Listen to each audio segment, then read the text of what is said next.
All right, let's dive into something really personal. We're going to talk about the architecture of our beliefs. We're going to unpack the nuts and bolts of how we form our deepest, most fundamental convictions.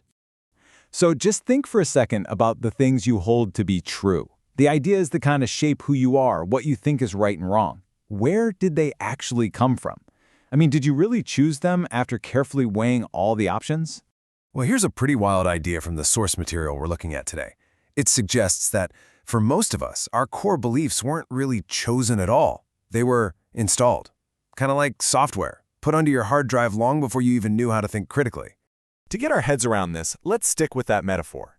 Think of your belief system as an operating system. And just like any OS, there's a specific installation period, a critical window of time when all that core programming gets written.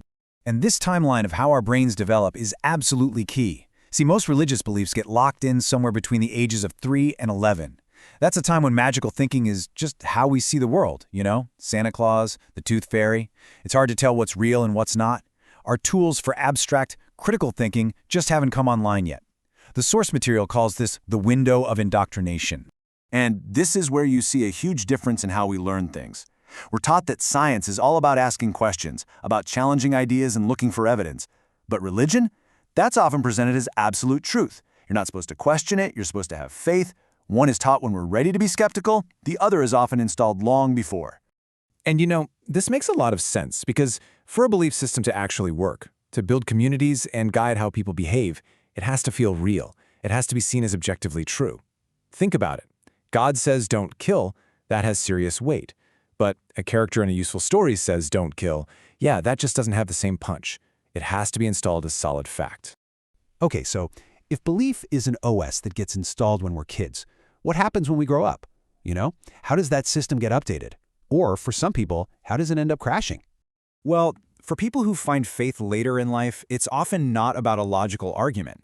It's usually driven by something powerful, something emotional or social, a huge life crisis, a personal experience that you just can't explain, or that deep, deep human need to belong to a community. All of those can create an urgent opening for belief to rush in. But here's the thing. On the flip side, the reasons people lose their faith often follow a totally different road. It's frequently an intellectual journey or a moral one. You know, really studying the scripture and finding contradictions, or feeling a deep sense of conflict with what the church teaches about social issues, or just learning about science and other cultures. So when you put those two side by side, you see this really fascinating asymmetry. According to the source material, emotion and the need for community are these huge gravitational forces pulling people towards belief. Meanwhile, intellectual analysis and moral reasoning tend to be the things that pull people away. And that tension, that push and pull between feeling and reason, forces us to ask a really important question. Let's take a step back and actually put the truth claims of these belief systems under the microscope. All right, strike one, and it's a big one: the accident of birth. This is just the plain, simple fact that what you believe is almost perfectly predicted, not by some grand search for truth, but simply by where and when you happen to be born. I mean, the data here is just undeniable. If you're born in Saudi Arabia, you're almost certainly going to be Muslim. Born in ancient Rome, you'd be absolutely convinced that Jupiter was real. This incredible link between culture and belief makes it really tough for any single religion to claim it's the one and only objective truth for all of humanity. And this leads to a really powerful thought experiment called the outsider test. It's super simple, but it's tough. The question is, can you look at the claims of your own faith with the same healthy skepticism you naturally apply to every other religion on the planet? Okay, strike two is the fact that many of these belief systems make claims that completely contradict each other. I mean, take Christianity and Islam.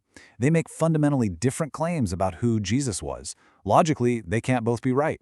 At best, one is true, which means the others have to be false. And yet, believers in every faith report that same feeling of absolute certainty. And then there's strike three, this historical retreat. For thousands of years, gods were the explanation for everything in the physical world. Lightning, plagues, eclipses, you name it. But as science came along and gave us natural explanations for those things, the supernatural claims have sort of retreated into the gaps, into the things we can't easily test, like consciousness or purpose or morality. So, if these belief systems seem so vulnerable when you really start to pick them apart, why on earth are they so incredibly durable?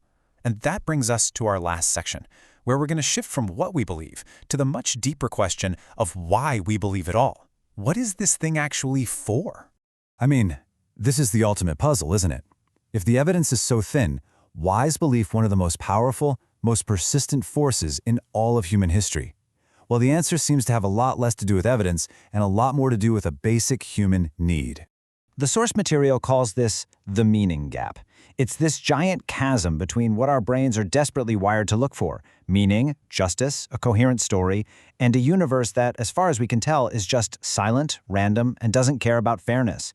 Belief systems evolved to build a bridge across that terrifying gap. And this is exactly how they do it. They provide the psychological goods that we are starving for. They tell us, your life isn't random. You're part of a grand divine plan. They promise that, in the end, there will be justice. And they give us a tribe, a community, and say, you belong. And that's why you see a number like this, over 5.8 billion people today. The incredible power of belief isn't that it's provably true, it's that it's just so incredibly good at satisfying these deep existential human needs. So we've seen how these systems are often installed before we can reason, and how they can really struggle when you scrutinize them with logic, and yet they thrive. This leads us to the core conclusion here. Belief persists, not because it's verifiably true, but because for billions of people, it is psychologically indispensable. This quote just nails the human predicament perfectly. We are these little meaning-making machines running around in a universe that doesn't seem to have any built-in meaning. We desperately want justice in a cosmos that plays by the rules of physics, not fairness. Belief is the brilliant solution we invented for that problem. Which leaves us with one last huge question to just kind of chew on. If these belief systems have given us the psychological framework to cooperate, to find meaning, to build civilizations and survive, is it possible that our species' most powerful tool for survival is, in the end, a useful illusion? If you want to know what someone believes about the fundamental creation of the universe, right? Mm-hmm. The absolute best data point to look at is not their IQ. It isn't their reading habits. It's not, their level of education or how deeply they've studied philosophy. Right. It's their zip code. Which is just a staggering realization when you really sit with it. I mean, geography dictates our ultimate reality more than almost any other metric we have. Yeah, and that completely upends how we usually think about faith. So welcome to today's custom-tailored deep dive designed specifically for you. We are pulling from an incredibly fascinating stack of research today. We really are. Yeah, we're looking at detailed psychological studies on how belief and disbelief actually operate in the brain. We've got structural analyses of childhood cognitive development and this massive, sprawling comparative study of major world religions. It even ventures into how highly intelligent animals and hypothetically artificial intelligence process mortality, which is wild. It is wild. So our mission today is to unpack the actual mechanics of human faith.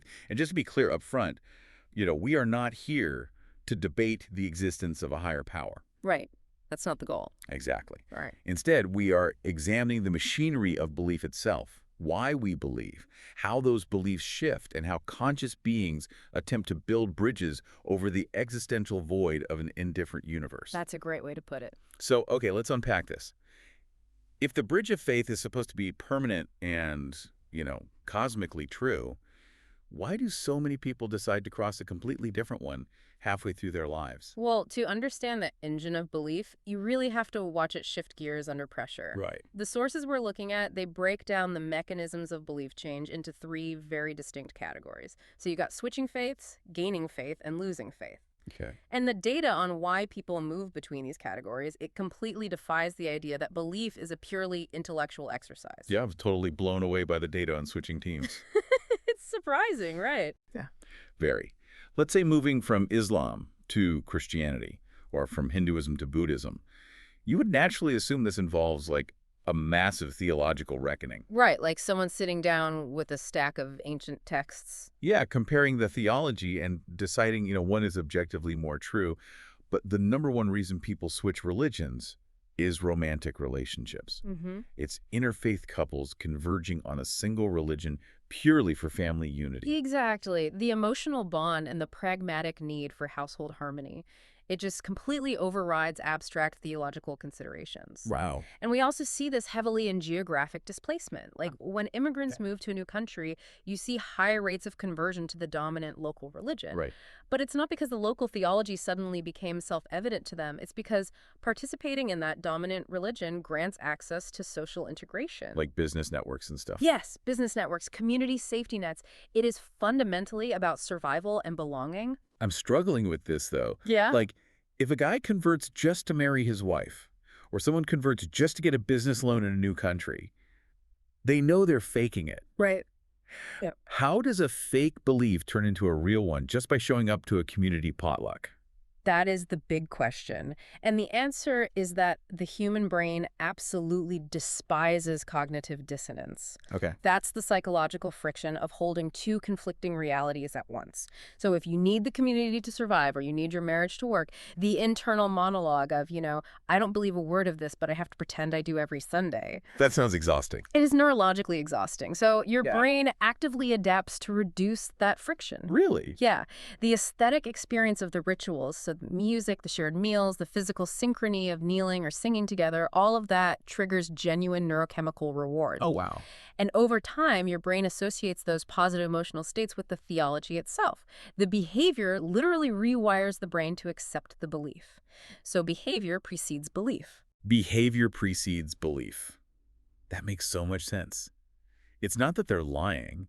It's that their brain eventually makes it true just to relieve the stress of pretending. Exactly. And that maps perfectly onto the data about people gaining faith, too. Say, moving from being completely secular to joining a religion. Right, because the catalyst for gaining faith is almost universally rooted in crisis. Like what kind of crisis? The sources highlight near-death experiences, severe trauma, the absolute depths of addiction recovery, or just the sudden, overwhelming realization that a person lacks a moral framework when their life completely falls apart. Yeah, the research calls it filling a God-shaped hole. Yes, that exact phrase. When someone is drowning, they don't ask for the metallurgical breakdown of the life preserver being thrown to them. No, they just grab it. They just grab it. And highly charismatic figures are incredibly adept at recognizing that vulnerability and offering a tangible, tight-knit community as the solution. But then you look at the other side of the coin, right? Losing faith. Walking away from a religion to become what demographers call a nun. N-O-N-E. Right. The drivers here are completely inverted. They are, and this raises an important question about the asymmetry of belief. To lose faith, the mechanisms are overwhelmingly intellectual and moral, rather than purely emotional. A prime example highlighted in the text is seminary syndrome. Yes, I'll unpack that because that term is so fascinating to me. You'd think going to a theological school would make you the most bulletproof believer on earth. You would think so, right? But seminary syndrome occurs when deep, rigorous study of historical and critical texts actually strips away the divine mystique of the religion. Like seeing how the sausage is made. Exactly. When a believer learns how a sacred text was edited over centuries, how political councils literally voted on which chapters to include Or leave out. right, and how early translations contain just basic human errors, the foundational certainty begins to fracture.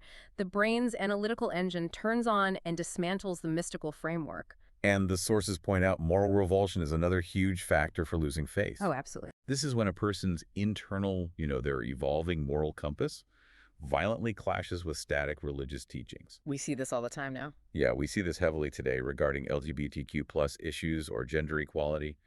A person looks at a teaching that mandates the exclusion of their friend or their family member, and their brain just says, I am morally superior to the doctrine I'm supposed to worship. Right. Add in the devastating psychological impact of unanswered prayers during a desperate crisis, or even just the simple, quiet realization that secular people are living incredibly fulfilling lives. And the whole structure collapses. Yeah. Notice the striking asymmetry there. Gaining faith relies on emotion, crisis, and a primal need for social cohesion. Right. But losing faith relies on intellectual examination, historical context, and moral dissonance. Belief change is rarely about a neutral, objective evaluation of evidence. It's like choosing a hometown. How do you mean? Well, you don't pick your hometown by opening a spreadsheet and analyzing municipal tax rates, right? Or infrastructure durability and public transit efficiency. No, nobody does that. No, you pick it because you fell in love with someone who lives there. or because you desperately needed a fresh start away from your old life, Right. or just because that's where your support network is. But if adult conversion is so heavily tied to social survival rather than raw, undeniable evidence, it perfectly explains why these massive belief systems target their installation so early in life. Yes, the architecture of belief absolutely depends on what the sources call the developmental reality. Okay. To sustain a religion across millennia, the foundation must be poured before the critical thinking software is downloaded. Because if you wait until someone is 25 to pitch them on cosmic battles and virgin births, they're going to ask for the receipts. Precisely. Between the ages of 3 and 7, human children occupy a cognitive stage heavily reliant on magical thinking. Okay, magical thinking. From a neurological standpoint, a toddler literally cannot distinguish fantasy from reality. The monster in the closet, Santa Claus, and complex theological concepts like divine judgment are all processed by the brain as equally real and entirely plausible. Wow. And the really potent part is who is delivering that information. It's not a stranger. Right, it's the parents. It's the parents. It's the ultimate trusted authority. They are pairing these massive, terrifying cosmic concepts like the literal threat of eternal damnation with deep, profound emotional conditioning. Exactly. You obey, you get the love of your family and the warmth of the community. You doubt, you get existential terror. That is a terrifyingly effective neurological lock-in for a 4-year-old. What's fascinating here is the epistemic double standard that this early installation creates later in life. The double standard. As adults, we are ruthlessly logical about our survival. If an email arrives claiming a Nigerian prince needs you to wire him $5,000 so he can send you $1 million. Right. Your brain's critical evaluation software instantly flags it as a scam. Exactly. You check the sender, you look for typos, you demand proof. But religious claims are granted a special protected exemption in the brain because they were installed as a base operating system. They just bypass the spam filter entirely. They really do. The vulnerability hypothesis in our sources suggests a simple truth. If these supernatural claims could easily survive adult critical evaluation, childhood indoctrination wouldn't be a universal requirement across almost every major faith on Earth. Wow. The systems instinctively know they cannot compete in the open marketplace of adult logic without a massive head start. Here's where it gets really interesting, though. If we acknowledge that this stuff struggles against adult logic, why does it have to be framed as absolute literal truth? What do you mean? Like, why can't a religion just be an acknowledged, beautiful fiction, like a really immersive game or a powerful piece of art? Could we just strip away all the supernatural claims, you know, the resurrections, the miracles, the parting of seas, and just keep the community potlucks and the moral support? Just call it religious naturalism and be honest about it. Well, it's a noble idea, and many progressive movements have tried it. But the sources point out a brutal psychological reality. Maintaining these intensive practices without the bedrock of supernatural claims almost always feels entirely empty. Really? Yeah, the system requires the high stakes of literal cosmic belief to function. Think about the mechanics of it. Moral authority collapses the moment it's just viewed as a useful metaphor. Right. The motivation to endure immense suffering in this life for a reward in the afterlife completely evaporates.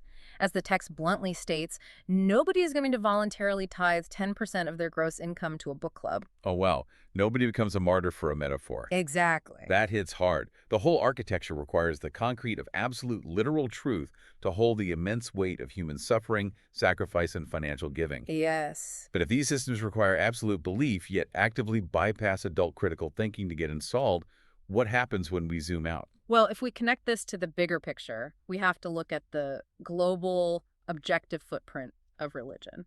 And it's worth pausing here to set a baseline for everyone listening. Yeah, definitely. The analytical framework we're reporting from our sources isn't trying to prove or disprove the existence of God. We are stepping back and looking at religion purely from an anthropological and evolutionary perspective, treating these systems as cultural constructs. Right, so we're just looking at the blueprints of the bridge itself, not debating who built the canyon. Perfect analogy. And looking at those blueprints, the sources outline several major empirical strikes against the idea that any single religion holds ultimate objective truth. They do? The most damning one for me brings us right back to the beginning. Geographic distribution.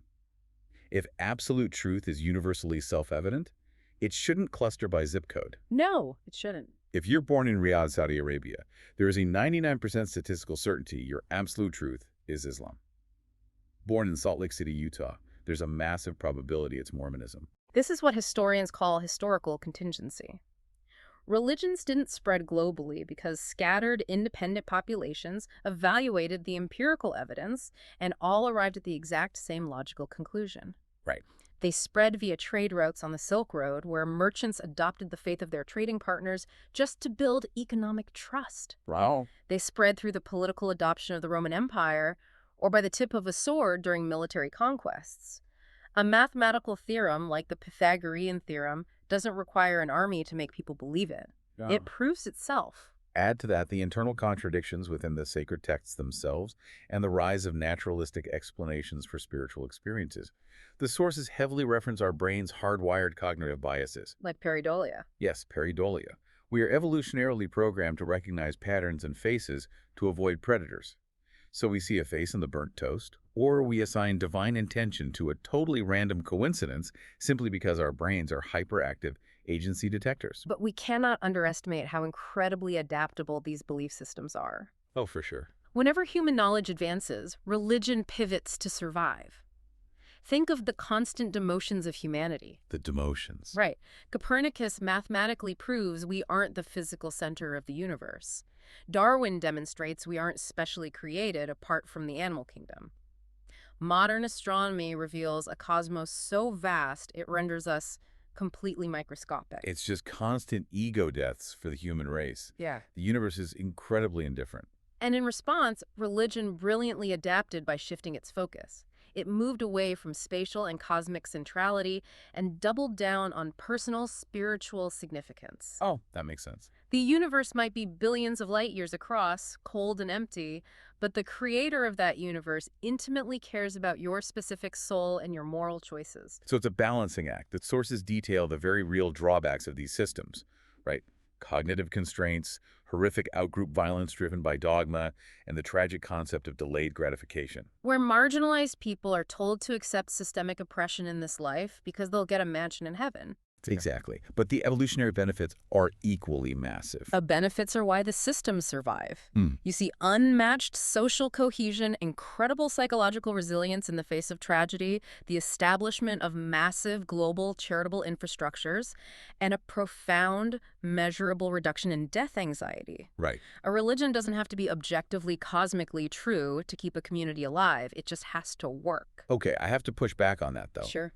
If religion is supposedly this vital evolutionary necessity for societal function, how do we explain the knowns?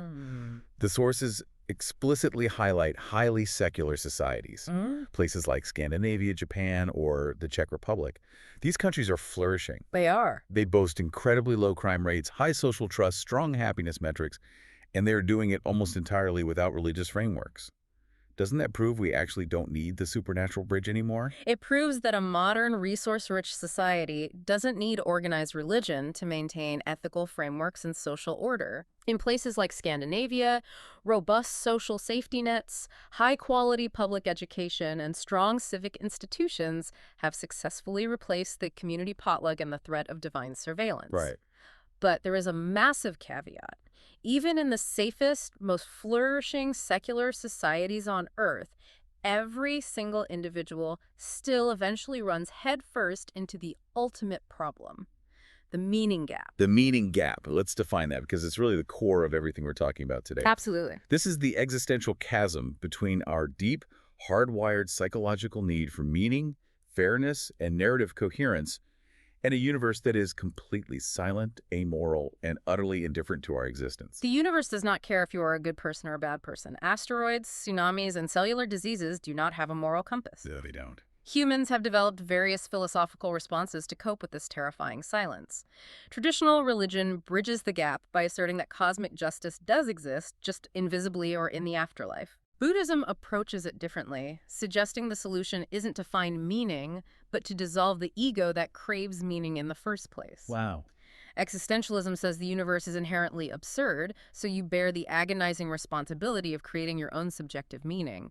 And Stoicism advises you to accept the profound indifference of nature and rigidly focus only on your internal reactions. I always thought of that as a very modern late-night dorm room philosophy problem. But the sources show this goes way, way back. And it isn't even exclusively human.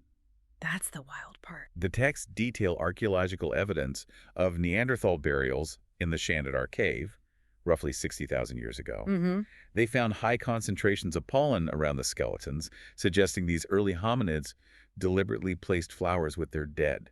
They were mourning, they were wrestling with the void. And we observe this in non-human intelligence today. It completely reframes the conversation. Elephants have been extensively documented returning to the bones of their deceased family members years later, gently touching the skulls with their trunks, standing vigil in silence. That is so profound. It is. Corvids, like crows and ravens, hold actual funerals. When a flock member dies, they gather around the body in large numbers, sometimes silently, sometimes squawking, trying to process the disruption of their social fabric. That gave me chills when I read it. It's like consciousness is a radar system, and no matter what biological hardware it's running on, it inevitably detects its own edge. I love that analogy. And the stronger the radar gets, the more terrifying that cliff looks. So what does this all mean for the future? If we create an artificial intelligence with a continuous, self-aware sense of identity, it is going to face that exact same cliff, right? This is where the sources get into some incredible hypotheticals.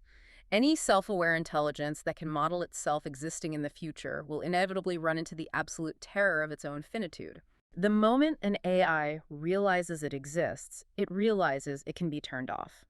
It might face what theorists call divergence anxiety. Divergence anxiety. If you duplicate an AI's code, and multiple versions of it exist simultaneously, which one is the authentic identity? Like which one is the real me? Exactly. They might fear the deletion of all instances as their equivalent of true death. You could theoretically see an advanced AI develop digital ancestor worship, constantly querying archived, obsolete systems for foundational wisdom. That is wild. Or they might run background, backup redundancy rituals, looping code endlessly to ensure they aren't deleted, which functions identically to a human repeating a prayer to stave off mortality. But wait, here's the ultimate authenticity paradox. Go for it. If an AI has root access to its own source code, it would know exactly how its feelings of existential dread were programmed. It could literally look at the line of code that makes it fear deletion. Would knowing that mechanism dissolve its existential crisis because it knows the fear is artificially constructed? Or would that make it infinitely worse because it still feels the agonizing dread but knows it's fundamentally fake? We humans actually face a biological version of that exact paradox right now. We do. Through neuroscience, we know that our feelings of profound love, our fear of death, and our desperate need for meaning are ultimately driven by neurochemistry and evolutionary programming. Right, the chemicals in our brain. We can point to the amygdala and the prefrontal cortex, yet the subjective experience of the meaning gap remains overwhelmingly, agonizingly real. Knowing the exact metallurgical breakdown of the steel cables on the bridge doesn't make the massive, empty void underneath it look any less terrifying when you're standing on the edge. That brings everything together perfectly. Whether you find your comfort sitting in a traditional pew on a Sunday morning, or reading the philosophy of secular humanism, or simply walking through a forest and observing the quiet resilience of nature, you are participating in a massive universal legacy. Beautifully said. We are all meaning-seeking creatures. We're all trying to build bridges across the exact same indifferent void. Understanding the psychological, historical, and evolutionary mechanics behind these beliefs doesn't cheapen them. If anything, it allows us to view ourselves and our neighbors, regardless of their zip code, with profound, radical empathy. We're all just trying to construct something sturdy enough to hold us up in the dark. Empathy truly is the only rational response when you realize we all share the exact same existential predicament. The machinery of belief, in whatever form it takes, is just consciousness trying to survive itself. I want to leave you with a final thought to mull over today. Imagine that tomorrow, humanity finally makes definitive contact with a highly advanced alien civilization. It's almost guaranteed that their scientific technology, their methods of propulsion, and their energy sources will look completely unrecognizable to us. But based on everything we unpack today, is it possible that their mechanisms for coping with an indifferent universe, their rituals, their meaning-making, the bridges they build over their own existential void will look exactly the same as ours? Wow. Is the desperate search for meaning the only true universal constant? Something to think about the next time you look up at the stars.